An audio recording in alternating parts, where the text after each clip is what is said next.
Alors, Paola Fabrega, je suis très heureuse de t'accueillir pour cette interview. Tu as été choisie par le jury de journalistes de WEV comme notre femme de l'année. Tu es responsable du design des petites voitures chez Renault et notamment de la R5 que tout le monde admire. Ma première question, ce sera, quand tu étais enfant, quel était ton rêve ? Alors, j'ai une maman qui m'a donné beaucoup des visuels autour de moi, un environnement très design, très architecture, Donc, depuis petite, je savais que je voulais faire quelque chose en relation à la créativité, à l'art. Et finalement, je voulais faire plutôt architecte d'intérieur pour continuer cet environnement de chez maman. Donc, quand même, un métier très féminin pour le coup. Tout à fait. Tout à fait. Et donc, quand tu as été adolescente, tu as gardé cette envie ? Quand j'étais adolescente, c'était très compliqué. C'était très compliqué. Tu as fait une crise ?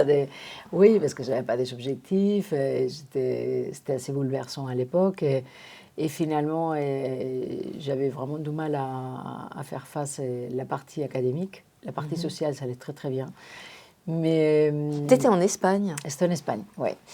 Et voilà, c'est après quand, justement, ma mère, elle m'avait dit « Mais tu as regardé les études des designs industriels et peut-être ça pourrait t'intéresser ». Et ça a été encore un autre bouleversement parce que tout d'un coup, j'ai passé d'être très mauvaise à l'école à être une des plus fortes, on va dire, si je peux le dire comme ça, dans les études des designs industriels. Et j'ai découvert ma passion pour les designs. Donc cette formation que tu as faite, comment elle s'appelle ? Il s'appelle ingénieur technique de design industriel. En Espagne, c'était appelé comme ça. Je ne suis pas sûre qu'en France, ça s'appelle de la même manière. L'équivalent, c'est des écoles d'architecture ? Des écoles de design ici. De design, oui, tout d'accord. À fait. Mais voilà, après, je croisais des connaissances qui, voilà, surtout Antonio, une personne qui avait décidé de créer les premiers masters en design automobile dans la même école. Et comme on se connaissait, on a discuté, il m'a parlé de cette master. Et je me dis pourquoi pas en fait. Pourquoi pas, c'est justement... Donc tu l'as fait en te disant si ça ne me plaît pas, je change ? Ou en disant... Non, je suis assez déterminée. Donc je l'ai fait parce que je voulais réussir dans ce domaine. Je me dis pour moi, j'ai rêvé d'un designer d'intérieur, en fait plutôt des architectes d'intérieur. Mais finalement, la voiture, c'est une extension de notre partie intime. Même elle est encore plus intime. Donc pour moi, c'était assez naturel, c'était donner cette pas. Et je savais qu'il n'y avait pas vraiment beaucoup de femmes dans cet secteur, mais je l'ai pris plus comme un challenge, de dire pourquoi pas moi, et je peux y aller, et je prends les risques. Parce qu'au départ, on pense que c'est plus un problème que quelque chose de positif. Un problème d'être une femme, alors qu'en fait, c'est l'inverse. Oui. Et donc pour moi, c'était plutôt un challenge de dire mais oui, je peux le faire et il n'y a pas de raison, donc on s'élance. Et d'ailleurs, j'étais l'unique femme dans les masters d'automobile, de la première promotion. Et après, j'ai découvert que finalement, ce n'est pas un handicap, bien au contraire, on apporte des choses et c'est important d'avoir la mixité dans l'automobile aussi. Alors, est-ce que tu es d'une famille automobile ? Est-ce que l'automobile dans ta famille, ce n'était pas très important ? On a eu des belles voitures comme la R5, c'est sûr, la Renault 5, la Super 5 à l'époque, pour mon grand-père. Non, je ne viens pas d'une famille automobile. Je viens d'une famille, surtout ma mère, qui aime beaucoup tous les arts de manière générale. Donc toi, en fait, tu es arrivé dans le design automobile parce qu'aujourd'hui, tu es responsable du design extérieur et par l'intérieur, en fait. Tout à fait. J'ai commencé comme designer intérieur. Donc évidemment, ça continuait. Et c'est très différent quand même. L'intérieur, enfin, je me trompe peut-être, mais l'intérieur, il n'y a pas les contraintes techniques qu'on a sur l'extérieur qui sont quand même très importantes dans le design automobile. Comment on passe de quelque chose de artistique à quelque chose de technique ? Parce que c'est quand même beaucoup plus technique. L'intérieur, il y a différentes contraintes. Ouais. L'extérieur, on a des contraintes techniques aussi sévères, comme l'aéro, comme les chocs, comme les radars. Donc c'est quand même, il y a une technicité aussi très importante à l'extérieur, même si on ne paraît pas parce que c'est des formes fluides. L'intérieur, pour moi, c'était plus naturel dans le sens que moi, j'étais en train de faire design produit déjà à la base. Toute ma carrière, c'était plutôt universitaire, c'était design produit et mobilier. Donc pour moi, c'était assez naturel cette transition vers l'intérieur. Et en fait, oui, au départ, je travaillais sur plusieurs projets en design intérieur automobile. Et après, j'ai passé déjà dans le management comme chef de projet et ensuite directrice. Tu as toujours été chez Renault? Oui. Tu es un bébé Renault? Oui, à l'époque, quand j'étais à l'école en train de faire les masters de design automobile, il y avait deux marques qui sortaient du lot depuis notre regard des designers. Un, c'était Audi, parce que c'était l'époque où ils sortaient les A6, ensuite la TT. Donc pour nous, c'était des voitures faites avec des compas. C'était La incroyable. TT, ça a eu la réputation d'être le summum, summum. design, Les designers disaient oui, tous ça. Ouais, c'est les vrai. A6 déjà avant. Donc les deux voitures, c'était vraiment une révolution en termes de design. Et ensuite, en parallèle, on avait Renault. Et je ne sais pas si tu te souviens, je suis sûre que oui. L'année 1999, ils sortaient que des concept cars dans les salons. Ils avaient osé, parce que normalement dans les salons, on présente des voitures de série qu'on vous vend après. Donc ils sont osés pendant quelques salons à présenter que des concept cars. Il n'y avait pas de voiture série. Et ça, pareil, pour nous, c'était comme waouh, c'était la Velsatis, l'initiale, les voitures qui sont maintenant dans l'histoire de l'automobile. Et donc il y avait ces deux marques que je voulais y arriver. Et voilà, j'ai eu la chance d'avoir des contacts avec tous les deux et j'ai demandé un stage. Audi m'a proposé un stage, mais Renault m'a proposé un contrat. Donc voilà, c'était fait. Et j'étais toujours dans la bonne... En Espagne alors? Non, en France. En France, je voulais partir. Parce que tu voulais partir. Oui. Et à l'époque, Renault, ils avaient des, entre guillemets, quotas d'étrangers dans les embauches. Et d'ailleurs, le patron d'aujourd'hui, il est rentré comme ça. Luca De Meo, il est rentré chez Renault en premier contrat. Tout à fait. Ouais. Donc, vous avez ça en commun. Oui, tout à fait. Mais là, en même temps, les designs, c'est le département qui a plus d'étrangers. Ah ouais. Et on a une diversité, pour moi, c'est extrêmement riche. Et pourquoi cette diversité au design particulièrement? Premièrement, parce que c'est un langage universel ou... Non, je pense que déjà parce qu'il n'y a pas beaucoup d'écoles de design automobile. Et donc finalement... il faut aller chercher dans chaque pays. C'est à niche et il n'y a pas beaucoup. Et on sait qu'on doit aller d'une marque à une autre et on doit bouger géographiquement. Moi, j'ai eu la chance de rester chez Renault pendant 25 ans parce que j'étais toujours dans les bons projets. Et donc, je n'avais pas de raison de partir. Tout le contraire. C'était, à chaque fois, il y avait des choses qui arrivaient, qui me motivaient. Je suis partie aussi à l'étranger pour plusieurs années. Donc, non, les 25 ans, ils sont passés très, très vite. Et donc, là, aujourd'hui, ton poste, est-ce que tu peux nous dire... Tu nous diras une semaine type. D'accord. Mais aujourd'hui, c'est le design extérieur de 3 voitures, 4 voitures.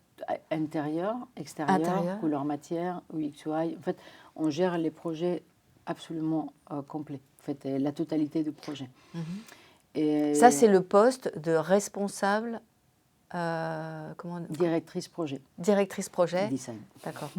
Et alors, pour le jargon, c'est segment A et B. Tout à fait, exactement. C'est les petites voitures de la marque Renault. Et donc, mon rôle, rapidement, et je dis toujours j'aime toujours le même exemple parce que c'est assez clair. Je suis un espèce de directeur d'orchestre. Et donc, je vais gérer toutes les équipes pour y arriver au timing, au budget et surtout en respect du design. Donc, et créer évidemment la voiture la plus incroyable possible. Donc finalement, on va traiter avec les équipes externes, inter, couleur matière, ou qu'ils soient avec tout le monde, mais aussi on va inter, c'est design extérieur, oui. Design intérieur. Parce que depuis tout à l'heure, tu dis inter. Pardon, oui. Designer externe, designer intérieur, et designer de couleur et matière, et designer de tous les écrans et l'UX/UI. interaction homme-machine. UX UX, UI. UI. En Et fait, ça veut dire ça en veut déplié. ça veut dire Human Experience. En fait, c'est la relation entre l'homme et la machine parmi, normalement, les écrans. D'accord. Donc, le compteur à l'avant. On appelle ça aussi l'ergonomie. C'est comment on utilise les écrans et les informations. Tout à fait. On peut dire aussi l'ergonomie et aussi graphiquement. Parce qu'évidemment, on souhaite qu'elles soient les plus beaux possibles, aussi les écrans. Et, donc, alors, je te coupe, mais j'avais interviewé Gilles Vidal qui disait que Renault, c'était une marque dont une des caractéristiques, c'était l'expérience du client dans la voiture. Donc, on va y aller dans ces directions. Je pense que dans les voitures du futur, finalement, ils vont être plus... C'est un peu comme la révolution des Apple avec l'iPhone, dans lesquels on lui accordait plus d'importance au contenu qu'au continent. Je pense que les voitures, on va vivre ça aussi. Parce que finalement, dans la voiture, on passe plus de temps à l'intérieur qu'à l'extérieur, forcément. Et on a les embouteillages. Et on voit aussi les nouvelles générations, ils s'intéressent moins à la voiture telle qu'on la voyait avant, une voiture qui allait vite, une voiture qui montrait aussi notre statut. Ça existe toujours. Mais je pense qu'à la fin, on va voir plus une voiture comme un vrai outil. Donc, les contenus, je ne parle pas du design intérieur, sinon la fonction en soi, ça va devenir plus important. Donc, l'expérience dans la voiture, il va devenir capital. Et c'est là qu'il faut y aller encore plus vite parce qu'on voit que les Chinois, ils vont quand même très, très vite. Donc, si on revient à ton rôle de chef d'orchestre. Donc voilà, on a toute la gestion des équipes à l'intérieur de la direction de design. Mais ensuite, et surtout, notre rôle, c'est aussi faire les liens avec toutes les autres directions, en marketing, produits, communication et ingénierie. Donc, nous, on va... L'ingénierie, c'est tous ceux qui s'occupent de l'industrialisation. Tout à fait. C'est ceux qui font de la voiture techniquement possible. Voilà, ce sera dans les usines. Tout à fait. Avant, c'est les développements, c'est au Technocentre, à Houillancourt. Et après, évidemment, on amène la voiture, une fois que c'est développé, on l'amène à l'usine. Toi, par exemple, tu vas à l'usine voir comment elle est industrialisée au départ pour... Ma semaine type. Vérifier. Alors, ta semaine type. Ma semaine type, il n'y a pas une semaine qui se rassemble à l'autre. Donc, c'est ça qui me passionne dans mon job. Mon travail, c'est que j'aime beaucoup, c'est justement les liens dans l'humain. Ça, c'est ça qui m'a passionné le plus, en lien avec les designs.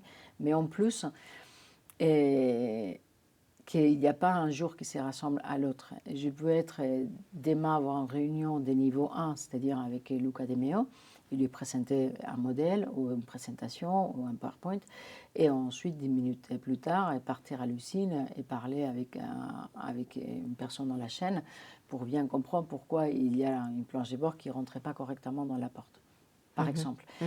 Donc on va traiter avec des gens de tous les niveaux et de tous les métiers. Et ça, c'est inimaginable, en fait.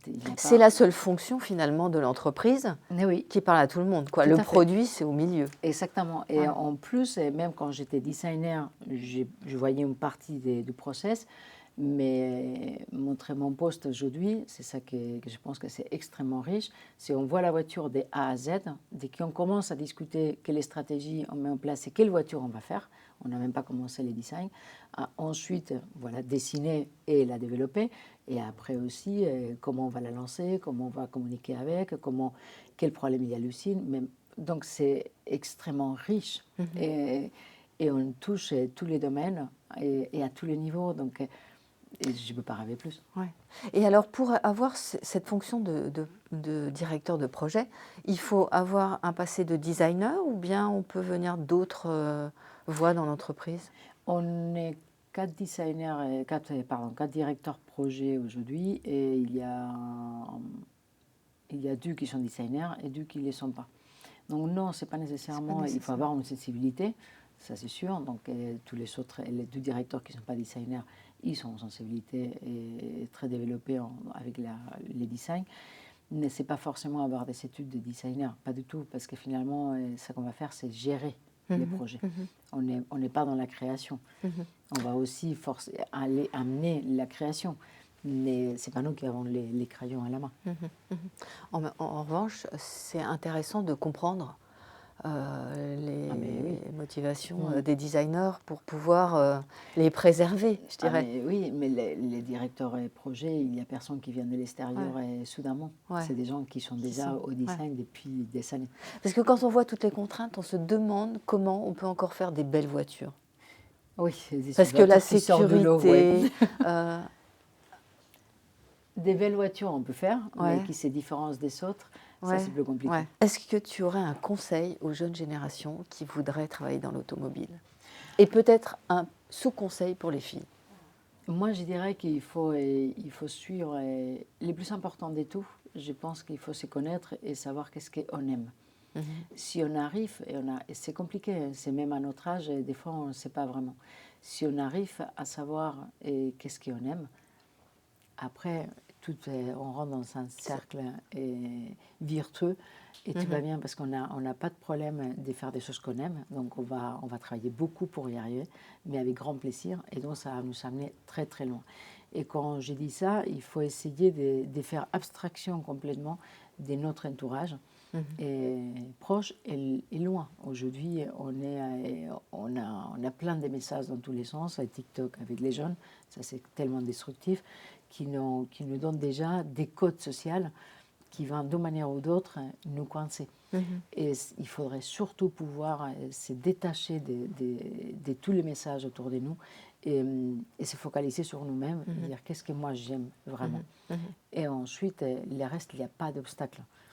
Parce qu'on a la force pour remonter tous les petits obstacles qu'on va trouver pour la suite. Et telles que femmes, encore plus.